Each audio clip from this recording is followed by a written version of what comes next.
Et si vous lui aviez demandé son numéro? Et si Satoshi streamait du hot tub? Et si Chuck Norris devait mourir? Et s'il s'appelait les 5 minutes du petit coin? Et si Teddy Riner était en fait un danseur? Et si Papa Johnny était en vie? Et si Hitler était juif? Et si on arrêtait de dire et si? Et si la bière n'existait pas? Et si on avait la même maman? Et si le Bitcoin était accepté dans le monde entier? Je me présente, je m'appelle Rémi, plus connu sous le nom des 5 minutes du coin, et je suis en compagnie de Thomas, alias Profitustream, qui m'accompagne pour répondre à cette question. Alors Thomas, ça te plairait de payer ta pinte en Bitcoin? Bah écoute, pour être tout à fait honnête, après tout, est-ce que ce serait pas la fonction initiale du Bitcoin? Réaliser un échange en peer-to-peer entre une personne qui propose un service, un bien, et finalement un acheteur. Quand on lit le white paper de Satoshi Nakamoto qui est paru en 2009, en réalité, c'est exactement ce à quoi ça correspond. Après, pour être tout à fait honnête, je dois avouer que là, actuellement, en 2022, bon, maintenant on est en 2023, bonne année d'ailleurs, en 2023, payer ma pinte en Bitcoin, disons que je préférais peut-être conserver mes Bitcoins jusqu'à un ATH futur pour derrière voir ce que je peux en faire. Après, en réalité, ouais, c'est vrai que le Bitcoin, son objectif principal, c'est un échange de valeur en peer-to-peer. Et puis, on va voir aussi ce que ça donne après dans le futur. T'en penses quoi, toi? Tu serais apte à le faire ou à payer régulièrement ou quotidiennement en Bitcoin? Comme tu le dis, c'est vrai qu'en ce moment, payer en Bitcoin, on n'a pas trop envie puisque le prix est assez bas, donc forcément on sait que ça va remonter et que on est tous là aussi un petit peu pour gagner de l'argent, même si la technologie nous intéresse. Si on peut le revendre un peu plus cher que le prix où on l'a acheté, on va pas cracher dans la soupe. Après, comme on en parlait précédemment, s'il y a une hyper bitcoinisation, donc qu'il est accepté un peu partout et qu'on se met à s'en servir pour faire les échanges, est-ce qu'on va vraiment repenser à le convertir en fiat? Parce que s'il est accepté partout, c'est que le fiat a perdu la confiance du peuple, donc peut-être qu'il y a eu 80% d'inflation sur l'euro, hypothétiquement, et du coup, on n'a pas spécialement envie de repasser sur de l'euro. Donc c'est comme les gens qui font leur conversion en francs. Ma mère qui me dit ouais, tu te rends compte, ma baguette je la payais 6 francs, ça fait 1 euro, même pas, enfin non, ça fait 80 centimes, ou même je la payais 2 francs, et maintenant tu te rends compte, je la paye 1 euro, c'est super cher.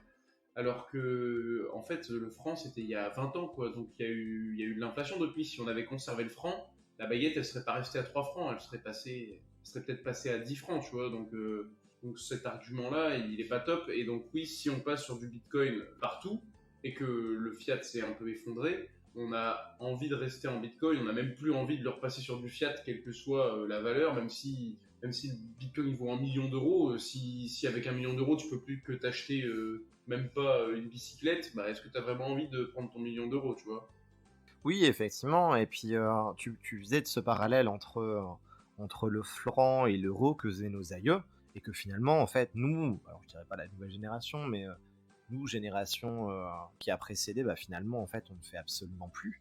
Mais pour donner un autre exemple, hein, le Nigeria.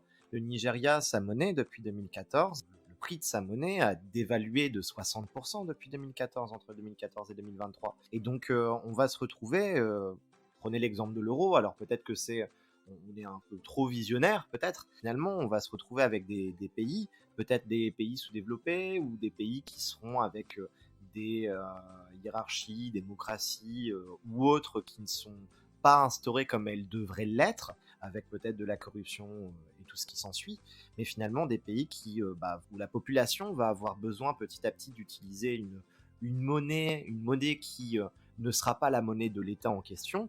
Et c'est ce qui fait que dans pas mal de pays sous-développés, on a le Bitcoin, notamment en Afrique, qui est utilisé quotidiennement par énormément de personnes. Encore l'exemple du Salvador, alors qu'il se veut être un pays, un État qui veut énormément utiliser le Bitcoin, notamment pour s'enrichir, parce qu'à la base, c'est un pays qui est extrêmement pauvre dans le monde. Je trouve que finalement, c'est des bons exemples pour répondre à la question. Si le Bitcoin était accepté dans le monde, déjà la première chose, c'est qu'il y aurait de très nombreux pays sous-développés qui viendraient à l'utiliser. Et puis après, en parallèle, dans les pays développés, que ce soit en Europe, aux États-Unis, en Amérique ou autre, je pense qu'en fait, en réalité, ce serait utilisé au cas par cas, Alors, au cas par cas, qu'est-ce que ça veut dire? Bon, ça pourrait tout à fait être utilisé, entre guillemets, dans les administrations. Ça me choquerait pas un jour, peut-être que c'est dans longtemps, mais de pouvoir payer ses impôts en bitcoin ou dans une crypto-monnaie en particulier. Mais après, en réalité, Bah, sachant que, juste, je te coupe vite fait, il y a certains États, alors je ne saurais plus te dire lesquels, mais il y a certains États d'Amérique où tu peux déjà payer tes impôts en Bitcoin. ah oui, tu as tout à fait raison, c'est effectivement le cas. Après, de manière un petit peu plus quotidienne, j'ai envie de dire que dans les pays développés, c'est quelque chose qui va arriver incessamment sous peu, puisque quand on prend par exemple le cas des paiements en Visa ou en Mastercard, je pense que vous l'avez tous déjà su, et tu en as déjà dû en entendre parler, mais en réalité, avec les transactions Visa, la personne qui paye l'abonnement entre guillemets à Visa va devoir payer 0,9% de la transaction. Pour une transaction Mastercard, c'est 1,9%. Par conséquent, ce que ça signifie, c'est qu'en fait, le pourcentage, en gros, de fees qui est reversé à ces deux technologies, à ces deux entreprises que sont Visa et Mastercard, sont quand même assez élevés. On est entre 1 et 2%, et ça relève d'un coût qui est assez important pour des commerçants. Et donc, de ce fait, il y a fort à parier que dans les années qui vont venir, si le Bitcoin finalement vient à être accepté dans le monde entier, on va avoir de plus en plus de petits commerces, de commerçants qui vont utiliser le Bitcoin parce que d'une part, avec un réseau tel que le Bitcoin Lightning, la vitesse de transaction va être extrêmement rapide, plus que ça ne l'est actuellement à 20 heures avec le sans contact qui passe pas ou autre sur du Visa, et puis en parallèle, un coût qui sera moindre. Bon, par contre, mon boulanger, il devra quand même déclarer ses 30% de flat tax s'il accepte mes bitcoins en 2023 et qu'il les repasse en fiat en 2025. Hein. Ça, Ça, c'est clair. Et puis d'ailleurs, tu dis ça en rigolant, mais c'est vrai qu'il y a de plus en plus d'entreprises et de personnes qui se lancent dans le conseil justement lié à la crypto-monnaie pour les commerçants, parce que c'est quelque chose qui se développe encore du côté du groupe de Meetup Bitcoin en Bretagne, du côté de Brest, si je ne dis pas de bêtises, ou de Rennes. Ils ont monté une association qui aide les commerçants à démocratiser justement le paiement via Bitcoin et enfin, en l'occurrence c'est spécifiquement Bitcoin, mais on va arrondir aux crypto. Et en fait, oui, il y a des réflexions qui se poussent à ce sujet-là. Après, toi, t'en penses quoi concrètement? Si le Bitcoin était accepté dans le monde entier, est-ce que, je sais pas, peut-être un autre argument, que ce soit amélioratif ou au contraire négatif par rapport à ça qui te vient en tête? bah justement, toi, tu parlais des situations des pays d'Afrique qui sont un peu précaires. C'est des pays qui sont peu bancarisés. Quand on sait qu'en France, 95% des gens ont un compte bancaire, là-bas, c'est totalement l'inverse. On est sur du 5-10%. Donc les gens n'ont pas accès à un système d'épargne. Ils gagnent de l'argent. Leur seul moyen, c'est de le planquer sous le matelas ou de le dépenser. Mais sinon, ils n'ont pas de système financier pour mettre leur argent donc à la banque, pour l'épargner et pour avoir une vision future de leur avenir avec leur argent. Donc forcément, c'est des pays qui ont tendance à se tourner vers le Bitcoin parce qu'ils ont un compte en banque directement intégré dans leur téléphone, ils peuvent gérer leurs finances, économiser, donc potentiellement mettre des sous de côté pour les études de leurs enfants, etc. Donc là, ça a vraiment du sens pour ces pays-là parce qu'ils connaissent des inflations telles que tu as gagné un salaire en janvier et en février, tu peux déjà plus acheter que la moitié que tu pouvais acheter en janvier avec ton salaire. Donc forcément, ces personnes-là préfèrent potentiellement se tourner vers Bitcoin qui, même s'il est volatile, a une tendance déflationniste, donc il prend de la valeur dans le temps. Donc pour eux, c'est plus intéressant de passer par là. Mais si tu prends le cas des pays donc développés comme l'Amérique, l'Europe, etc. Bah, là, on a une inflation qui est faible, entre guillemets, parce que bon, en ce moment, on sait qu'on arrive entre des 6 et 10% d'inflation selon les pays, aussi bien en Europe qu'en Amérique. Ah bah quand on voit les taux de la Fed, ouais, c'est clair, on en est à ce stade. Mais malgré cette inflation-là, il y a un impact sur la vie quotidienne, mais les gens arrivent à l'assumer. Même malgré la hausse des prix, ils conservent à peu près leur train de vie, ils sont capables d'encaisser le coup. Au quotidien, bien sûr que ça fait chier, mais c'est pas suffisant pour que les gens se réveillent et se disent putain, avec nos euros là, par an, on va perdre 8% de sa valeur. Du coup, j'aurais pu acheter un vélo à 100 euros. Maintenant, mes 100 euros, ils valent 80 euros et le vélo, il en coûte 140. Donc, ils vont sortir les 140 euros parce qu'ils auront un peu plus d'argent de côté et ils vont se dire bon, bah, j'ai mon vélo, ils seront contents. Mais ils vont pas se dire à mort le système, on passe sur du Bitcoin. Et qu'est-ce qui, peut-être selon toi, même si forcément on n'est pas des experts dans le domaine, mais qu'est-ce qui ferait justement qu'il pourrait y avoir une réelle perte de confiance en le système, en la monnaie actuelle, en la monnaie étatique, et qui pourrait en fait venir à faire tourner les gens vers Bitcoin en tant que, on va dire, réserve de valeur, comme tu en parlais? Bah, malheureusement, les scénarios, en tout cas c'est mon point de vue, ils sont pas très jolis. Pour moi, soit donc, les États se mettent à accepter le Bitcoin et en faire une monnaie nationale alternative. On peut accepter aussi bien l'euro et le Bitcoin dans tous les commerces, donc, comme au Salvador. Mais ça, c'est une vision utopique parce que pour que les États fassent ça, bah, c'est perdre un monopole sur la monnaie, sur l'impression monétaire. Et je pense qu'en France et en Amérique, bah, ils ont accès à la planche à billets, ils n'ont pas envie de s'en séparer. Clairement, c'est pas dans leur intérêt de légaliser le Bitcoin. Et du coup, les autres scénarios qui mèneraient à une acceptation globale du Bitcoin, là, ça serait un soulèvement du peuple face à une situation critique où là, on atteindrait des taux d'inflation à 2 chiffres, voire, enfin, pas à 3 chiffres, mais à 2 chiffres très élevés, 30, 40, 50, 60, etc. % d'inflation, où là, ce serait insoutenable parce que ton salaire, il se ferait dilapider en l'espace de quelques mois, tu pourrais rien en faire, donc la seule solution, ce serait de tout dépenser, et l'épargne n'aurait plus aucun sens, parce qu'avec tes 2% de livret A, si le mois d'après, ta baguette allait passer de 2 euros à 10 euros, bah, je pense que tes 2% annuels de livret A, t'en as plus rien à foutre. Donc, c'est soit une grosse inflation, soit peut-être une guerre et du coup destruction des banques. Les gens ils sont obligés de se tourner vers leur propre système pour garder leur argent parce que sinon bah, l'État va tout saisir ou tout bloquer. Donc voilà, c'est des scénarios assez critiques, mais pour moi c'est ça qui ferait que le Bitcoin serait vraiment accepté partout ou du moins utilisé par tous, quoi. Ouais, et puis au final, c'est absolument pas pour espérer ça, mais quand on y réfléchit, on se dit qu'on est là en 2023 dans un monde qui a petit à petit en train de changer avec un système capitaliste que, en tout cas, on a l'impression, alors peut-être que c'est un biais justement lié au fait qu'on soit dans l'écosystème crypto, mais on a l'impression petit à petit que les choses peut-être pas vont changer, mais beaucoup de personnes commencent à y réfléchir, à se poser des questions. Et puis quand on voit que la guerre est aux portes de l'Europe, si ce n'est, enfin que la guerre est en Europe, que concrètement entre la Chine et Taïwan, on n'est pas loin d'un nouveau conflit qui, sur ce coup-là, avec les microconducteurs et tout ce qui s'ensuit, ça risque de péter au niveau mondial. Et donc, ouais, je pense que ce que tu dis est très pertinent. On risque d'avoir une inflation qui va exploser, peut-être pas dans les années qui viennent, mais peut-être dans les 20 années d'après ou les 50 d'après.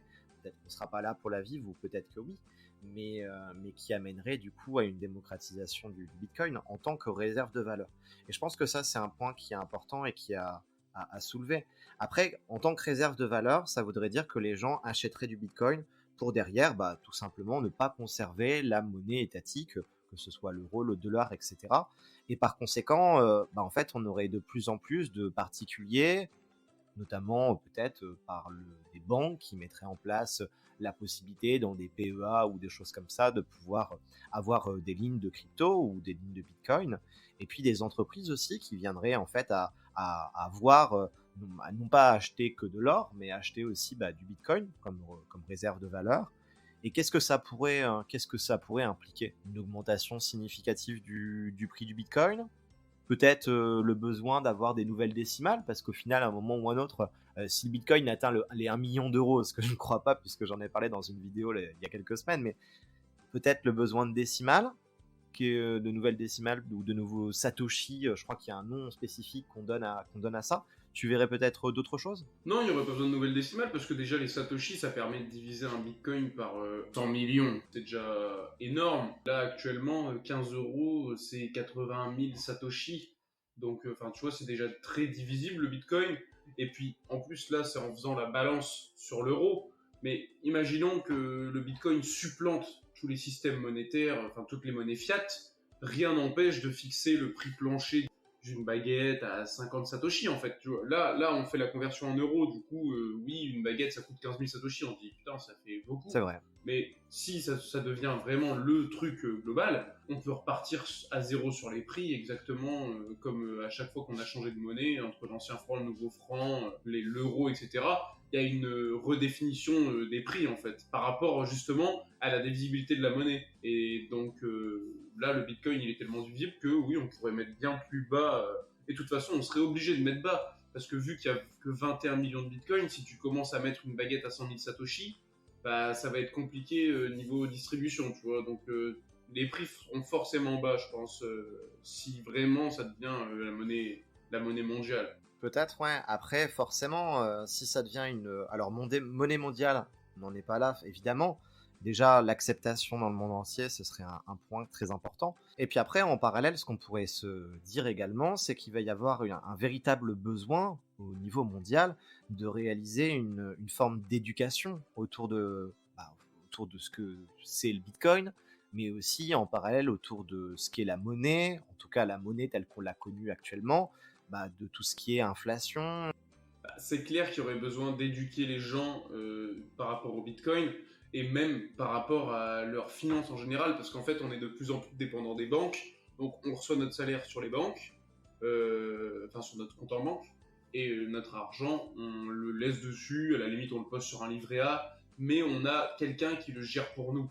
Et déjà, dire aux gens, vous allez devenir votre propre banque, avoir votre Bitcoin sur une clé ou sur un bout de papier ou je ne sais quoi, et si vous perdez une phrase de 24 mots, vous perdez tout votre argent, je pense qu'il y en a beaucoup qui vont prendre peur et qui vont même vouloir se tourner vers peut-être des exchanges qui proposeront des solutions de garde de Bitcoin ou de garde de clés privées, ou même plus tard les banques qui justement en évoluant vont proposer aux gens de conserver leur Bitcoin, etc.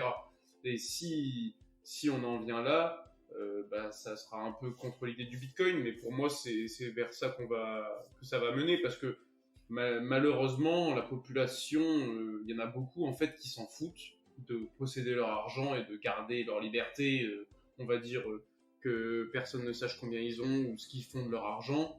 Il y en a plein qui, franchement, n'ont rien à carrer et qu'ils veulent utiliser leur argent, mais tout ce qui est sécurité, etc., ils préfèrent se reposer sur un tiers de confiance, entre guillemets, comme les banques. Il est certain que pour une démocratisation auprès de tout le monde et dans le monde entier, il y a fort à parier qu'il va falloir passer là-dessus. Tout le monde ne va pas avoir sa ledger, tout le monde ne va pas avoir un ordinateur avec une VM pour pas se faire pirater, comme malheureusement ça a été le cas encore la semaine dernière avec un développeur du Bitcoin. Donc oui, une éducation qui va être essentielle. Et puis au final, les banques qu'on a connues actuellement, peut-être que les exchanges centralisés, comme c'est le cas actuellement avec Binance, peut-être que c'est en train de devenir la banque du futur, en fait, qui va conserver les clés privées. On aura juste à filer nos cryptos, ou au contraire, à faire nos achats de crypto là-dessus, dans notre espèce de PEA, qu'on mettra en fait en réalité en stacking sur ce genre d'échange. Oui, effectivement. C'est sûr que le paysage financier va changer dans cette situation-là, mais j'ai envie de dire, au final, il est déjà en train de changer. Bon, du coup, si on veut résumer un peu ce qu'on a dit depuis le début, si le Bitcoin était accepté partout, ça passerait quand même par une éducation des gens.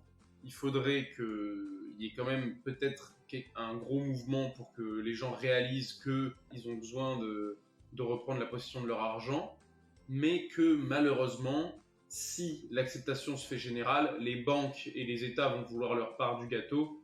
Et donc, on en reviendrait peut-être à un système comme actuellement, où les banques proposeraient une garde de Bitcoin pour les gens et il n'y aurait pas cette reprise en main de la monnaie par le peuple. Effectivement, ouais. Et puis après, il y a une dernière question qu'on pourrait soulever. Alors cette question, on ne va pas en parler dans cet épisode, mais au final, si les exchanges ou des exchanges centralisés viennent à conserver une très grosse partie des bitcoins, une très grosse partie, on va dire, des 21 millions. Derrière, qu'est-ce qui les empêcherait de pouvoir vendre, comme on en a parlé un petit peu avec l'histoire de FTX, mais des espèces de faux bitcoins. Alors, quand on dit faux bitcoin, il ne faut pas se leurrer. Des bitcoins, au total, il y en aura 21 millions, il n'y en aura jamais plus. Mais qu'est-ce qui empêcherait finalement des banques de gruger, des échanges centralisés de gruger, et de vendre en gros des papiers sur lesquels il est écrit qu'il y a un bitcoin, mais en fait, en réalité, l'exchange ne le possède pas. Et on pourrait se demander, finalement, par rapport au proof of reserve, dont on est en train de parler déjà depuis l'affaire FTX, depuis quelques semaines, quels seraient concrètement les audits sur lesquels, tout simplement, les exchanges devraient s'opposer et s'affirmer pour pouvoir éviter ce genre de soucis. On attend vos réponses dans les commentaires et on se dit à la prochaine!